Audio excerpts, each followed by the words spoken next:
போராட்டத்தின் போது உயிரிழந்த விவசாய குடும்பத்திற்கு 1 கோடி ரூபாய் நிதி அறிவிக்கப்பட்டிருக்கிறது பஞ்சாப் அரசு. முழு விவரங்களை செய்தியாளர் ராஜா வழங்கிக்கலாம். ராஜா, வணக்கம். ராஜா, இந்த நிதி நிவாரணம் தொடர்பான முழு விவரங்கள் என்ன ராஜா?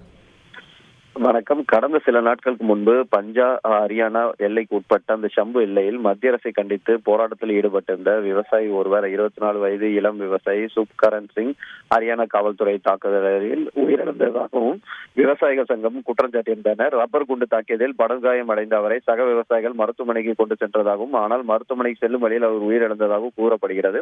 விவசாயிகள் அமைப்பு நேற்று கொல்லப்பட்ட விவசாயிக்கு 1 கோடி இழப்பீடு வழங்கவும், அவரது கடனை தள்ளுபடி செய்யவும், மேலும் மோதலுக்கு காரணமானவர் மீது விசாரணை நடத்த உச்சநீதிமன்ற நீதிபதி தலைமையில் விசாரணை நடத்த வேண்டும் என்ற கோரிக்கைகளை முன்வைத்திருந்தார்கள். இன்று இதன் காரணமாக இன்றைய தினம் கருப்பு நாள் என்று அவர்கள் தரப்பு அறிவிக்கப்பட்டிருந்தது.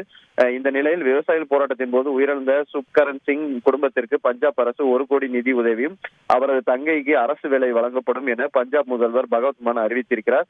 மேலும் குற்றவாளிகள் மீது உரிய சட்ட நடவடிக்கை எடுக்கப்படும் என தெரிவிக்கப்பட்டிருக்கிறது. முழு விவரங்களுக்கு நன்றி ராஜா. செய்திகளை உடனுக்குடன் தெரிந்து கொள்ள உடனே சப்ஸ்கிரைப் பண்ணுங்க.